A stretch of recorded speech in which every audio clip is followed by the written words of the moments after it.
하나님께서 아시아에 보내는 7개 교회에 보내는 편지 가운데 오늘 세 번째 버가모 교회에 보낸 편지의 내용을 말씀을 드리겠습니다. 지난주와 같이 오늘도 이 버가모라는 도시의 특징을 말씀드리고 그 속에 세워진 버가모 교회에 대해서 말씀을 하는데 칭찬과 격려 그리고 책망이 나오고 그 다음에 회개하라. 그러면 이렇게 하나님이 복을 주겠다라는 구성으로 되어 있습니다.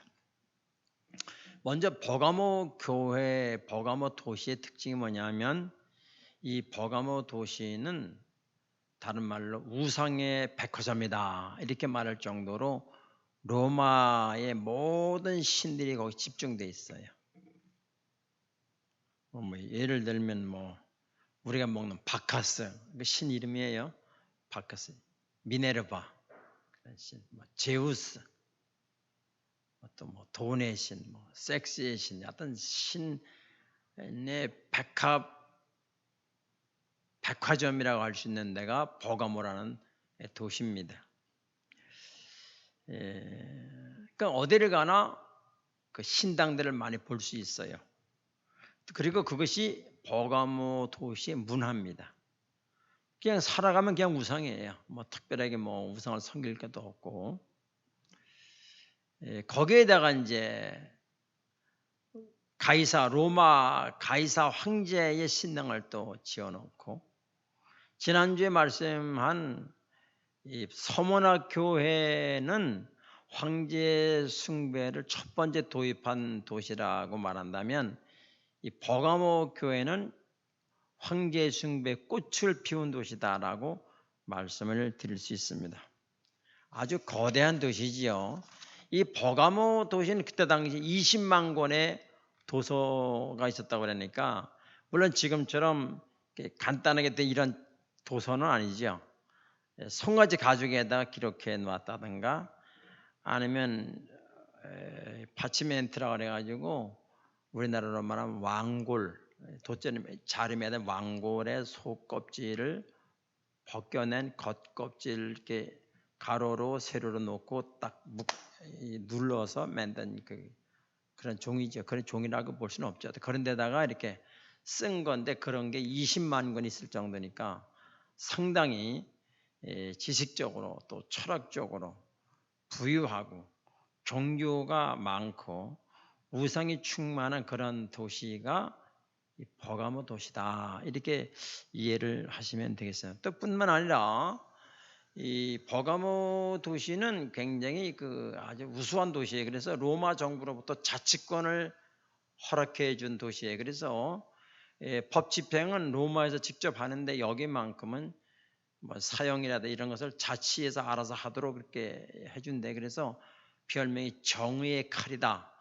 이러한 별명을 가질 정도로 지금도 그 동네 가면 칼을 저랑 못 가봤지만은 칼을 판다고 그래요. 그때 당시에 이제 이 사회의 정의는 칼이다 이래가지고 그런 별명을 가지고 있어요. 간단하게 이렇게 마치고요. 그럼 그 위에 그 안에 세워진 버가모 교회는 어떤 교회냐는 것입니다. 이제 우리가 2장 1절에 보게 되면은 2장 1절에 보면은 예배석 교회에 나타난 주님이 있죠. 7별을 예배석 2장 2절에 보면은 2장 1절에 보면 별을 붙잡고 오른손에 별을 붙잡고 7별을 붙잡고 7 금초대 사이를 거내시는 주님이라 표현했죠. 예배석 교회에 나타난 주님은 교회 사자를 주님의 오른손에 딱 붙잡고 7 금초대 교회를 돌아다니시는 주님으로 표현했고 그다음에 2장 8절에서는 서머나교회에 대한 주님을 소개하기를 처음이요 마지막이고 죽었다가 살아나신 분이다 이렇게 말을 해요. 그러니까 죽음의 권세를 겁내지 말아라. 나는 너희와 똑같은 인간의 몸을 가지고 있던 나인데 부활했다. 그러니까 겁내지 말아라. 그리고 처음부터 마지막까지 모든 역사는 내가 주관하신다. 이제 그렇게 나타나는 모습에서 암시를 하고요. 오늘 이 버가모 교회를 보니까 12절에 보니까 버가모 교회 한번 같이 읽을까요? 우리 시작. 버가모 교회 사자에게 편지하라. 좌우에 날선 검을 가진 이가 이르시되. 이게 뭐죠? 날선 검, 좌우에 아주 날카로운 칼. 그 칼이 얼마나 큰지 모르겠어요. 회칼처럼 조그마진 않겠죠. 큰 칼이겠지. 물론 주님이 나타난 칼이니까. 좌우에 양날을 가진 칼이에요. 예, 이런 걸 보셨어요? 양날 가진 칼. 예. 그런 검을 가지고 이 서문학교에 버가모 교회에 나타나셨다. 그래서 너희는 지금 로마의 칼을 두려워한다. 그러나 나는 로마의 칼과 비교할 수 없는 더 예리한 검이고, 로마의 칼은 한쪽 날개가 있지만은 내가 가진 검은 두 쪽 날개를, 양날을 가지고 있다. 난 이 검으로 통치한다. 세상을 통치한다. 말씀을 검이라고도 성경은 표현해요. 난 말씀으로 통치를 하고 있다. 걱정하지 말아라. 로마 정부가 너희를 통치하는 것이 아니라 내가 온 세상을 통치하고 지배하고 경영하고 있다라는 메시지를 주고 계십니다. 그러면서 칭찬을 하지요. 13절에 보니까, 계시록 2장 13절에 보니까 내가 어디에 사는지를 내가 안다. 안다는 거예요. 주는 이런, 지난번에 서문학교에서는 내 환난과 궁핍을 안다. 알고 있다는 거예요. 또 예배소 교회에서는 내가 내 이름을 위해서 견디고 게으르지 않는 것을 내가 안다. 다 알고 계세요. 주님은 우리의 생각까지 다 아셔요. 우리가 예배드리는 거, 예배드리는 모습, 믿음으로 찬양하고 기도하는 모습, 우리가 드리는 헌금, 내가 사회에 나가서 밖에 나가서 어떻게 살아가는가를, 모든 거를 다 알고 계세요. 여러분, 우리가 요한계시록을 배우면서 이거 하나만 정확하게 알아도요, 신앙이 지금 상태보다 훨씬 잘하게 됩니다. 다 알고 계신다는 거예요. 내가 어디에 사는지, 어디에 살고 있죠? 버가모 교회 성도들이 어디에 살고 있습니까? 여기 뭐라 하냐면은 거기는 사탄의 권저가 있는 데라. 거기는 사단의 총 출동해서 사단이 아주 그냥 못 자리게 된 그곳에 네가 살고 있다는 거예요. 그러면서 뭐라고 그래요? 내가 내 이름을 굳게 그런데 살면서도 내가 내 이름을 굳게 잡아서 내 충성된 증인 안디바가 있다. 이렇게 쭉 얘기를 하는 거예요. 여러분, 우리도 마찬가지. 지금 우리가 사는 데는 사탄의 권저가 있는 데 살고 있어요. 그거는 로마뿐만 아니라 또 이 버가모뿐만 아니라 우리 모두가 사는 데는 사탄의 권자가 있는 데 살고 있다는 것을 알아야 됩니다. 그래서 우리가 그냥 아무 생각 없이 살면 나도 모르는 사이에 가랑비에 옷 젖는 식으로 내가 성경 보지 않고 기도하지 않고 깨닫지 아니하면 그냥 살아가다 보면 어느새 내가 사단의 속에 들려가 있는 거예요. 이걸 잘 아셔야 됩니다. 그래서 주님이 깨어 기도하라는 거예요. 깨어 기도하지 않으면 그냥 사단의 권좌 위에 살기 때문에 그냥 사단에게 젖어가는 거예요. 이거를 우리가, 그래서 네가 차든지 뜨겁든지 하라. 네가 깨달아야 된다. 내가 자다가 벌써 깰 때가 되었다. 이 문화 자체가 그렇습니다.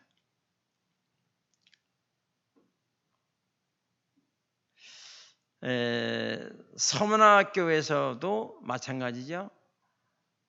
그들을 핍박하는 사람들을 향해서 뭐라 그러죠? 사단의 회다. 사단의 회다.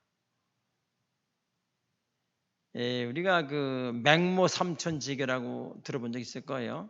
맹자 어머니가 아들의 교육을 위해서 여러 군데를 이삿다녔다는 거 아니겠어요? 그래서 우리나라 어머니들도 좋은 학군회를 가잖아요. 애들 공부시키려고. 어느 물에서 놀아야 되느냐. 그렇죠? 우리 그 큰딸 아들이 있는데요. 그 아버지가 딸기 농사를 해요. 우리 원로 목사님도 가보셨지만은 예? 딸기 농사를 했는데 그 꿈이 뭐냐면 농사 짓는 거래요.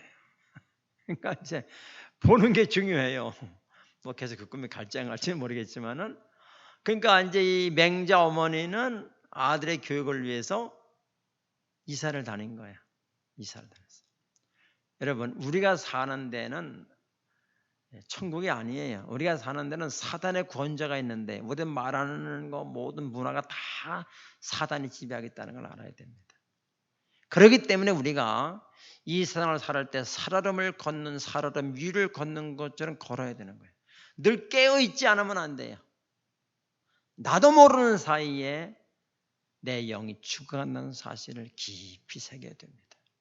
그러면서 주님은 항상 깨어 기도해야 된다. 깨어 기도해야 된다. 항상 말씀을 보고 나를 살펴야 된다.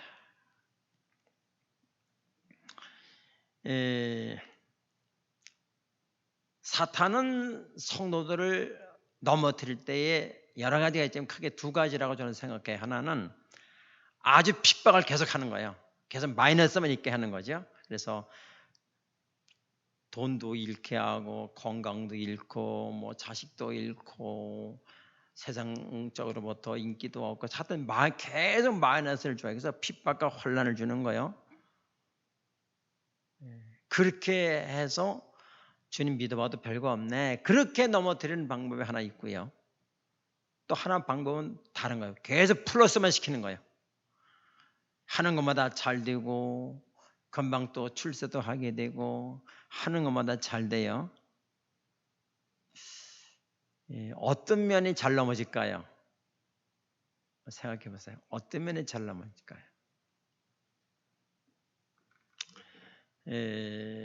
기독교 역사를 보게 되면은 로마가 그렇게 기독교를 박해했잖아요. 그러다가 313년에 콘스탄틴 대제가 밀라노 칙령을 발표하면서 기독교를 인정했어요. 그 지하에 있던 기독교가 위로 올라왔어요. 그때부터 기독교가 타락이 된 거예요. 우리 기독교의 타락은 그때부터 보는 거죠. 핍박을 받을 때는 가짜가 없어. 가짜가 없어요. 가짜 있을 필요가 없죠. 왜?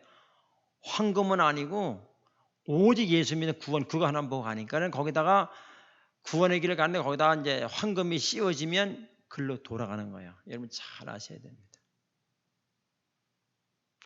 예. 근데 이제 그렇게 하다가 또 기독교가 이제 영국으로 넘어왔잖아요. 해가 지지 않는 나라가 됐어요. 그 영국에서 또 이제 또 기독교를 또 핍박해요. 그러다가 또 미국에 있는 청교도들이 또 왔잖아요. 그래서 미국을 세웠잖아요. 그리고 미국도 보면은 가난할 때는요 얼마나 교회가 부흥했는지 몰라요. 그러면서 지금도 가보면은 미국 교회를 뭐 많이 가보지 않았지만 몇 교회 가보는데 휠체어 같은 게 있고요. 그때 당시 교회 왔다가 낫고 간 거예요. 이제 유물이 됐어. 그래가지고 뭐 이 지팡이 같은 건 수없이 많고요. 안경도 수두룩해요. 쓰고 왔는데 안경이 눈이 잘 보이는 거예요. 그래서 안경도 있고 휠체어 같은 거 많고 뭐 별의별 게 많아요. 그게 미국의 가난할 때에 주님대로 살 때의 미국의 교회 역사입니다. 그러다 미국이 부흥이 돼요. 그러면서 교회 어떻게 됐죠? 텅텅 비었어. 지금은 교회가 박물관처럼 된 거예요. 이게 교회 역사예요. 우리나라 보십시오. 우리나라가 가난할 때는 오직 주님이었어요. 열심히 일하다 교회 오면 눈물만 나는 거예요. 기도가 간절했고 찬양이 간절했고 예배가 간절했어요. 언제? 가난할 때. 지금은 언제 간절한 기도를 들어봤습니까, 여러분?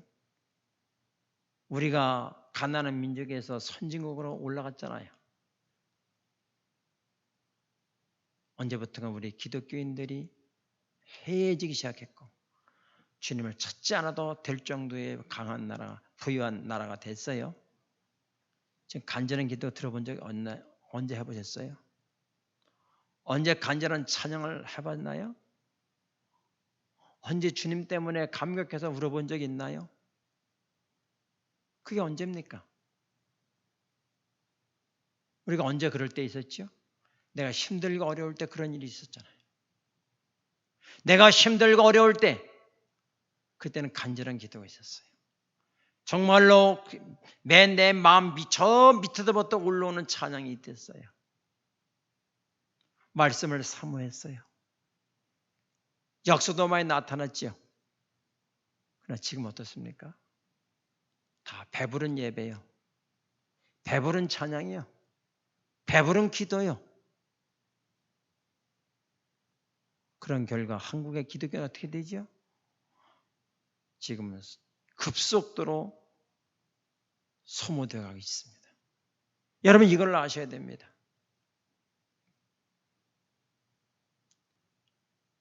우리 기독교 역사를 보면은 기독교가 어렵고 탄압을 받을 때는 아주 진짜 신앙이었어요. 몇 명 모이진 않았지만 뜨거웠어요. 사모했어요. 간절했어요. 그것이 가나안 땅의 가치죠. 비가 오면 가둘 수 없는 땅에 가둘 수 없는 그런 땅이란 말이에요.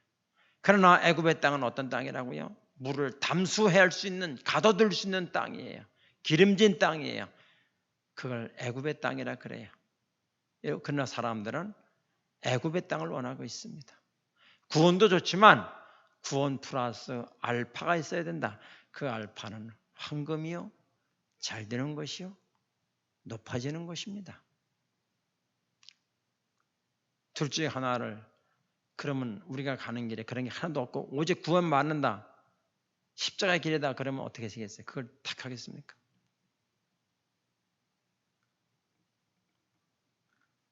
여러분, 그런 가운데서도 이 버가목교회는 주님의 이름을 붙잡았다는 거예요.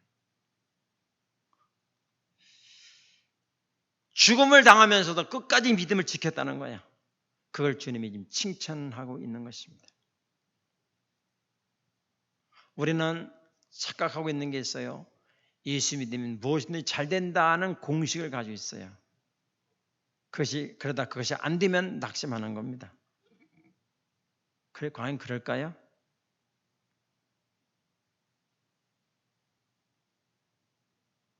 과연 그럴까요? 착각하지 마세요. 우리는 잘하는 대로 주님이 가신 길은 성공한 길이죠. 누가 주님을 실패했다 그래요? 근데 실패했다고 하는 사람이 있어요. 누구야? 예수 믿지 않는 사람들은 실패했다 그래요. 십자가에 죽었으니까. 우리는 예수를 보고 실패했다고 하냐? 성공했다고 그래요.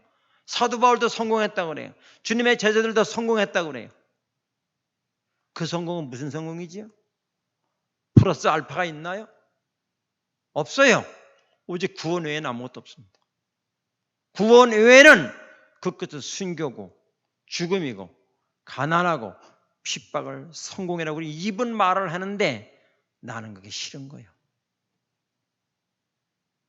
여러분 잘 아셔야 돼요. 착각하지 마세요. 우리가 기독교인에 가는 길은 화려한 길이 아니라고요. 순교의 길이고 죽음의 길이고 좁은 길이에요. 예수 믿어가지고 화려한 인생을 살려고 생각하지 마세요. 성경 그렇게 되어 있지 않다고 말이에요. 물론 제가 새벽기도도 말씀드렸지만 기독교인의 교육의 가치는 뭐냐 하면 하나님이 내게 주신 은사를 발견해서 그 은사대로 사는 게 성공이에요. 그것이 가난한 일일 수도 있고 그것이 하등 천박한 직업일 수도 있어요. 그러나 주님이 그것을 향해서 보냈다면 그것은 성공이라고 해요.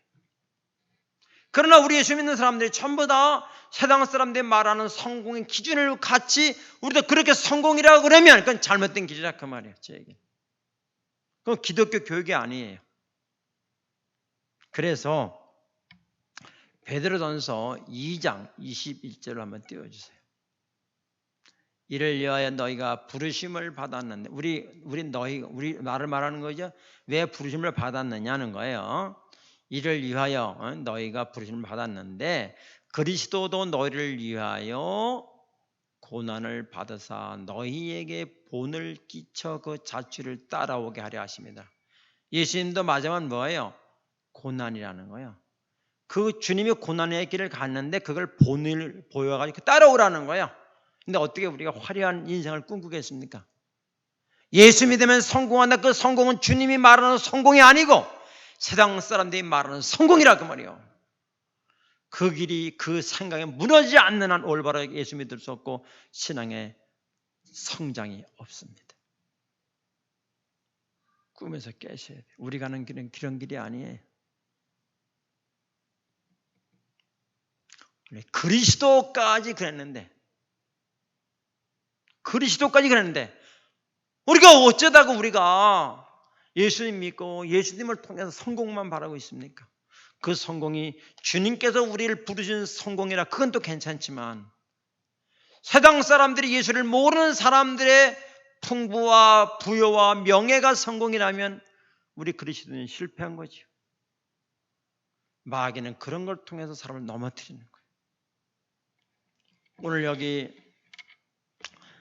뭐라고 그랬어요? 13절 다시 읽습니다. 내가 어디에 사는지를 내가 아노니 거기에 사는 사탄의 권세가 있는 데라. 내가 내 이름을 굳게 잡아서 내 충성된 증인 안디바가 너희 가운데 곧 사탄이 사는 곳에서 죽임을 당할 때에도 나를 믿는 믿음을 저버리지 아니했다. 정확한 근거인지는 모르겠지만 안디바는 이 서머나 버가목 교회 담임 목사였다고 그런 기록이 있더라고요. 근데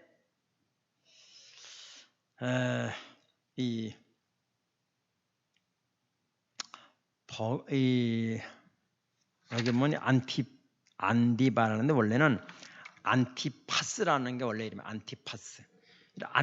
안티한테 아시죠? 들어봤죠? 안티 세력이라는 건 반대한다는 세력이잖아요. 이 안티라는 말과 파스라는 말이 결합된 것이 안티파스인데 이 파스라 말은 동질하다, 인정한다 이거예요. 그러니까 뭐 다시 말하면 무슨 말인가면 많은 사람이 온 우상 가운데에 황제도 예수도 같은 종류다 그거를 반대한다는 거예요. 그게 안티파스예요. 그러니까 당연히 그러니까 기독교인이 욕을 먹지요. 뭐 이것도 신 저것도 신 황제도 신인다. 그러니까 뭐 문제될 거 없잖아요.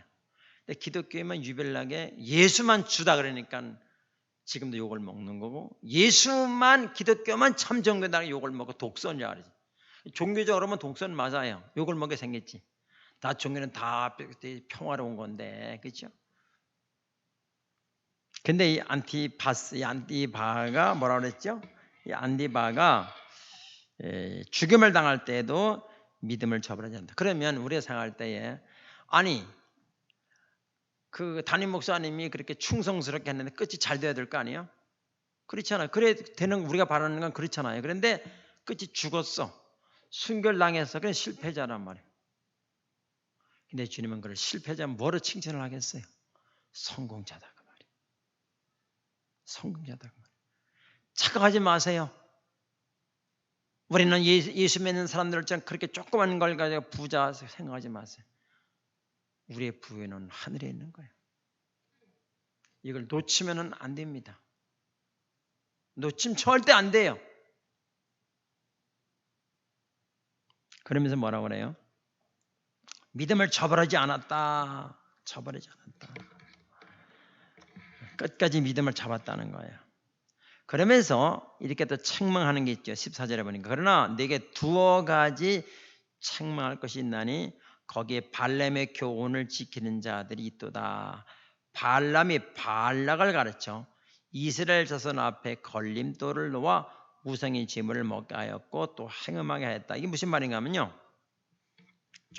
그게 니골라당의 교훈을 또 지킨 자들이 있다. 15절 이렇게 되는데 같은 비슷한 뭐 내용입니다. 니골라당의 교훈이나 발람의 교훈은 같은 내용인데 이 발람의 교훈을 유다서 1장 11절에서 간단하게 말했고 또 깊이 있는 내용은 민수기에 있어요. 그런데 오늘 이제 깊이 있는 설명은 제가 간단히 설명을 드리겠는데 우선 한번 봐요. 11절. 1장 11 유다서는 한 장으로 되어 있는데 자, 화 있을진저 이 사람들이요 가인의 길에 행하였으며 누가요? 발람이 행했으며 삭슬 위하여 발람의 어그러진 길로 몰려갔다는 거예요. 고라의 패역을 따라 멸망을 받았다. 그러니까 발람이라는 이제 설명하면은 여기서 발락은 모압의 왕이에요. 모압의 왕이 발락이고, 근데 이제 이 모압 왕 발락이 발람에게 말을 했어요. 내가 저기 나귀를 타고 이스라엘 백성들에게 가서 저주를 퍼부어라 이렇게 말을 했어요. 그러니까 이 발람이 발락의 말을 듣고 나귀를 타고 가다가 앞에 하나님의 천사가 못 가게 막는 거예요. 그러니까 나귀가 하면서 안 가는 거예요. 이렇게. 그러니까 막 발람이 막 때리는 거예요. 막 가라 그러니까 안 가. 못 가요.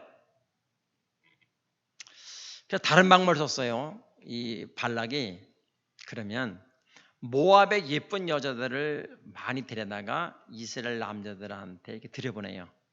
그래야 이스라엘 남자들이 밤새도록 술 먹고 그다음에 뭐 놀아나오고 새벽까지 그 짓을 했어요. 그러니까 뭐 우상에 절을 하고 이렇게 무너진 거죠. 그게 그 얘기예요. 저기 이 얘기가 발람이 발락을 가르쳐 이스라엘 자손 앞에서 걸림돌을 놓아 우상의 제물을 먹게도 했고 행음하게 했고 이렇게 한 거예요. 그래서 하나님이 그들을 죽여요. 그러니까 이 발람의 교훈이라는 것은 잘못된 물질 때문에 무너진 거예요. 그걸 얘기. 근데 지금 그리고 이제 니골라 당의 교훈이라는 것은 한마디로 하면은 세속화를 말하는 거예요. 세속화. 그렇게 간단한 말씀 드릴게요. 그래서 그렇게 됐는데 그러므로 회개하라는 거예요. 16절에서 회개해야 된다. 회개를 해야 된다. 누가 회개하지요? 이게 잘못된 길이라고 인정을 하면 살 길이 있어요. 근데 그거마저 못하면 망하는 거죠. 그래서 우리가 성경을 보라는 거예요. 왜? 내가 가고 있는 길이 잘못된 길을 늘 점검을 해야 되는. 그래 회개를 할 수 있는 기회도 있지요. 근데 그걸 안 보면 내가 가는 길이 옳다는 거예요. 그래서 소생할 길이 없어요. 회개하라. 그러면 어떤 결과를 주겠느냐? 이거 뭐라 그랬죠? 17절에 귀 있는 자는 성령이 그들에게 하시는 말씀을 들을지어다. 자, 같이 읽어봐요. 그 다음부터 이기는 시작. 이기는 그에게는 내가 감추었던 만나를 주고 또 흰돌을 줄 터인데 그 돌 위에 새 이름을 기록한 것이 있나니 받는 자 밖에는 그 이름을 알 사람이 없도다. 아멘. 이기는 자는 두 개를 준다는 거예요. 하나는 뭐죠? 감추어진 만나를 주고 하나는 흰 돌을 준다는 거예요. 거기에 대해서 말씀드리겠습니다. 여러분 만나는 아시죠? 이스라엘 백성들이 광야를 생활하는데 매일 하늘에서부터 만나가 떨어져요. 그 만나가 24시간 지나면 썩어버려요. 그래서 그건 매일매일 먹어야 돼요. 이 만나가 있었죠. 근데 이제 그 만나가 언제 끝나는가 하면은 이스라엘 백성들이 가나안 땅에 들어가서 농사를 짓고 첫 곡식을 먹을 때에 만나가 끊어졌다 이렇게 됐어요. 근데 이건 또 감추어진 만나가 뭐예요 이게? 요한복음 6장에 보면 오병이어의 기적에 나오죠. 예수님이 물고기 2마리하고 떡 5개를 가지고 5,000명을 먹이고 12왕주리가 남는 그런 일을 행하잖아요. 그 다음에 그 6장 후반부에 보게 되면은 어떤 게 나오냐면은 그 다음에 제자들이 따라와요. 또 먹으려고 이제 그때에 그 사람들이 예수님이 오병이어에 대한 교훈을 말씀하는데 참 뜻을 말씀하는데 이런 말이에요. 나는 하늘에서 내려온 떡이다 이래 말. 내가 만나라는 거야. 내가 구약에서는 만나를 먹어도 죽었지만은 나를 먹는 자는 영원히 산다. 나를 먹어야 된다. 내가 하늘에서 내려온 만나다. 이런 얘기를 쭉 하신다고요. 그런데 이제 이걸 여기 보면 감추었던 만나라고 되어 있거든요. 감추어졌던 만. 그럼 이 만나를 어디다 뒀는가 하면은 그 만나 끝났죠. 근데 만나를 어디다 보관을 해요. 왜 보관을 하는가 하면 훗날 만나에 대한 증거를 보여주기 위해 내 조상들이 이렇게 살았다라는 걸 보여주기 위해서 하는데 11에서 9장 3절로 4절을 보겠습니다. 자, 앞에 있죠. 둘째 휘장 뒤에 있는 장막을 뭐라 그러죠? 지성소라. 그러니까 지성소라는 말은 비유로 설명하자면 여기 이제 옛날에 커튼이 있댔어요. 이렇게 여기 옛날 교회들은 커튼이 중간 커튼이 있댔어요. 이 뒤를 지성소라 그러고 여기를 성소라 이렇게 이제 비유적으로 설명한단 말이에요. 그러면 이 안에 지성소에 뭐가 있는가 하면은 언약궤라는 게 있어요. 자, 나오죠? 큰 금향로와 사면을 금으로 싼 언약궤가 있다. 언약궤라는 걸 다른 말로 법궤라 그래요. 근데 그 안에 만나를 담은 금 항아리가 있어. 금으로 찌른 항아리에 거기에 만나가 있단 말이야. 그리고 지팡이가 있고 십계명 돌판 두 개가 그 언약궤 안에 법궤 안에 있다는 거예요. 이제 그 얘기를 하는 거예요. 근데 거기다 감춰놓은 거예요. 거기다 그 얘기를 하는 거예요. 지금 여러분 회개하는 자에게 이 만나를 주겠다는 거예요. 만나는 뭐라고 그랬죠? 예수님이요. 예수님. 조금 설명하고 또 여기에 대한 결론을 말씀드리겠어요. 신도를 준다 그래. 신도를 준다 그랬죠. 여기 우리 본문에 보면은 신돌은 어떨 때 주는가 하면은 고대 올림픽 경기에서 우승하면 신도를 준다. 신도를 가지면 어떤 혜택이 주어지는가? 왕을 만날 수 있어요. 그리고 영광이 주어지고 이제 그런 그 특권 같은 마패와 같은 이제 뭐 그럴까 특권 그런 거예요. 그다음에 신돌은 고대 로마에서 재판할 때 배심원들이 있죠. 우리나라는 배심원이 없는데 미국 같은 배심원 있잖아요. 이게 배심원들이 이제 재판하는 걸 쭉 기소 뭐 이런 걸 쭉 들어본 다음에 배심원들이 판결을 내는데 상의를 해가지고 이 사람은 죄가 없다라고 신도를 딱 내놓는 거예요. 그거는 이 사람이 죄가 없다는 얘기예요. 이 사람은 의인이다, 죄가 없다 그런 표시로 신도를 내놓는다. 또 하나 신도는 언제 내놓는가 하면 결혼식 잔치집에 들어갈 수 있는 초청한 사람들에게 신도를 줘요. 그러면 그건 받은 사람만 아는 거지. 누가 받으니 몰라. 들어올 때 신도를 보여줘야 돼. 우리나라에서는 제가 이런 걸 어서 봤는데요. 어떤 클럽에 들어가려면 그건 좀 난자판 클럽인데 거기 들어가려면 빨간 색이 있어야 돼. 빨간 리본을 하든가 빨간 넥타이를 매든가 빨간 장갑을 끼다 빨간 게 있으면 그게 암호예요. 빨간 게 있어야 그 안에 들어가는 거예요. 그래서 죄를 짓게 되는 거죠. 그런 것처럼 이제 이 잔치집에 가려면 신도를 있어야 돼. 그러니까 받은 사람 외에는 아무도 모르는 거예요. 그걸 준다는 거. 다시 말하면 종합적으로 말씀드린다면 신돌이나 만나를 받은 사람들을 자 우리 이렇게 알 수 있죠. 저 사람은 교회를 교회를 이제 다니는지 몰랐다 그럽시다. 그러면 이제 저 사람은 형편을 봐서는 울어도 시원찮은데 저게 웃고 사는가? 기쁨이 넘치는가? 저게 얼굴에 행복함이 있는가? 이상하다. 그렇게 말한단 말이에요. 그럼 왜 그래요? 신도를 받은 거예요.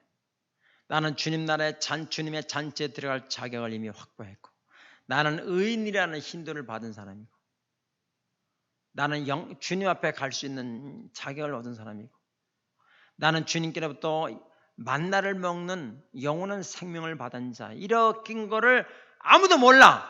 받은 사람만 아는 거죠. 교회에 나온다고 다 받은 건 아니에요. 착각하지 마세요. 교회를 다녔는데 그걸 받은 사람 얼굴이 달라. 신앙생활이 달라. 받은 사람만 알아요. 종교인은 몰라. 예수를 알고 믿는 사람은 얼굴에 써 있어. 이 감춰진 비밀이에요. 감춰진 비밀이에요.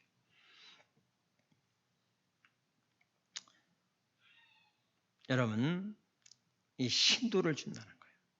여러분, 옛날에 마패를 받은 암행어사가 자기를 욕을 해도 상관이 있어요? 자기 뭐 가난하다, 못생겼다 아무 관계 없어요. 마패 하나면 끝나는 거예요. 마패 하나면 다 끝나. 여러분, 우리가 가는 길은 이 땅에서는 화려한 길이 아니에요. 영원한 화려한 길이 기다리고 있어요. 영원한 화려한 길이 기다리고 있다니까요. 영원한 부유가 기다리고, 이걸 아는 사람은 행복한 사람이에요. 이 땅에 있는 짜잔한 것 때문에 그렇게 신경 쓰지 않습니다. 그것 때문에 그렇게 뭐 속상하고 그런 거 없어요. 일찍 죽는다 신경 안 써요.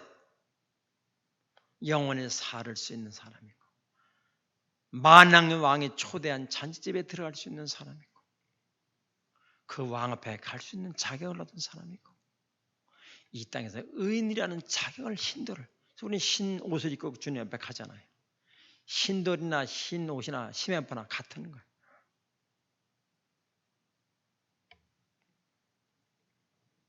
그런데 오늘 본문 말씀을 보면서 이런 생각을 좀 해봤어요. 내가 더 이상 신앙이 더 이상 성장되지 못하는 게 무엇일까? 내가 왜 여기서 신앙이 딱 멈췄을까? 언제부터 내 신앙이 정체가 됐을까? 정체가 된 건 그나마 괜찮네. 하얀 곡선을 그리고 있을까? 그게 무엇일까? 생각해 보자는 거예요. 히브리서 12장 1절로 2절을 한번 띄워주세요. 자, 이러므로 우리에게 구름같이 둘러싼 허다한 증인들이 믿음의 선배들이죠.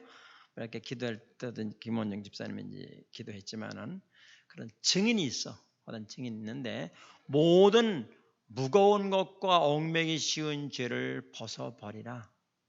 나를 더 믿음에 성장하지 못하게 막고 잡고 있는 게 있어. 그게 뭐냐는 거지. 잘 생각해 봐야 돼. 나를 얽매이해서 더 이상 앞으로 가지 못하게 하는, 나를 얽매이게 하고 나를 잡고 있는 게 뭐냐는 거예요. 그걸 벗어버리라는 거예요. 그래야 또 행복한 신앙생활을 할 수 있다. 그래야 더 믿음생활을 할 수 있다. 인내로서 우리 앞에 당한 경주를 계속 해야 된다. 주저앉지 말고 인내를 가지고 계속 경주를 해야 된다. 그 다음에요, 믿음의 주여 온전케 한 예수를 바라보자. 예수만 바라봐야 된다. 세상을 바라보지 말고 주님을 바라봐야 된다. 그러면 어떻게 되죠? 그는 그 안에는 기쁨을 위하여 십자가를 참으사 부끄러움을 개의치 아니하셨다. 그 다음에 하나님 보좌의 우편에 앉으셨다. 주님이 그렇게 사셨어요. 그것이 주님의 본이라고 말이에요. 본. 우리는 주님을 본받고 따라가는 자들이에요. 사도 바울을 본받아 가는 자들이에요. 그런데 우리가 사단을 본받으면 안 된다는 거예요. 가랑비 옷자는 줄 모른다고요. 내가 성경 보지 않고 기도하지 않고 살다 보면 내가 어느덧 사단의 기품 속에 빠져 있다는 걸 발견하게 된단 말이에요. 그러므로 깨어 기도해야 된다. 그러므로 깨어 말씀을 다시 청종해야 된다. 다시 말씀으로 돌아가야 된다. 이것만이 우리의 살 길이에요.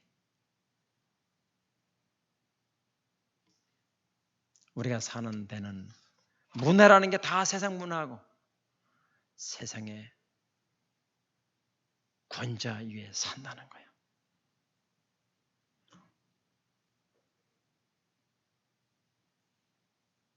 믿음과 가난함 어떤 걸 택하라면 여러분 어떤 걸 택하시겠어요? 그래도 믿음을 택하시겠어요? 믿음에다가 플러스 알파가 있으니까 주님께 가는 거 아니겠어요? 그 알파가 뭐예요? 황금이고 명예고 풍성함이 아니겠어요? 그것이 보장되지 않는데도 이 길을 갈 수 있냐 그 말이에요. 저는 코로나19가 왜 왔는지는 아무도 말할 수 없어요. 몰라요. 극제 깨닫는 거 있지요. 그러나 우리는 안 걸리려고 두려워만 하지 말고 왜 왔는가? 나는 어떻게 해야 되는가? 이 코로나를 통해서 경제는 많이 어려워질 거예요. 오히려 경제 어려워지는 것을 주님 내가 회개합니다. 다시 내가 신앙의 본질로 돌아가는 때가 아닙니까? 라고 생각할 수도 있어요. 또 아니면 이걸 통해서 알고가 죽정이를 나누는 기회가 될지도 몰라요. 나는 어느 시대에 속하는가? 분명한 것은 코로나19 전염병은 하나님 손안에 있다고 하는 건 분명이고, 그렇다면 그것을 온 인류에게 주신 목적이 있다는 거예요. 어느 한 나라에 있는 것이 아니라 주신 목적이 있다는 것입니다. 우리의 신앙을 다시 한번 되돌아봐야 될 것입니다. 발람의 교훈, 세상의 물질 쫓아가는 발람, 니골라당의 세속화되어가는 니골라당의 교훈을 조심해라. 그리고 회개해야 된다. 회개하면 내가 너에게 신돌과 감추어진 보화를 주겠다. 우리는 이 세상의 문화를 떠나 살 수 없어요. 그러므로 늘 깨어 기도하고 정신 차려 기도하고 얽매이 쉽고 무거운 죄를 뭔가를 발견하고 기도로 인내로서 끊어버리지 아니하면 나는 점점 더 신앙이 약해질 것은 틀림없다. 왜요?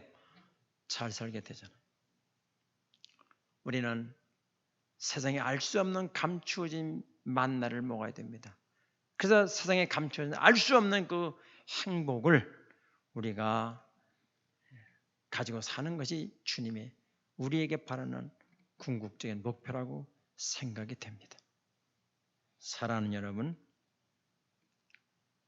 우리는 주님을 본받아 사도 바울을 본받아 초기 기독교인들을 본받아 주님의 제자들을 본받아 가야 되는데 너무 내는 그것이 가기가 혹독하고 서글퍼진다고 하면 다시 기도하십시오. 주님은 서글퍼지게 하는 것이 아니라 참 기쁨을 주실 것입니다.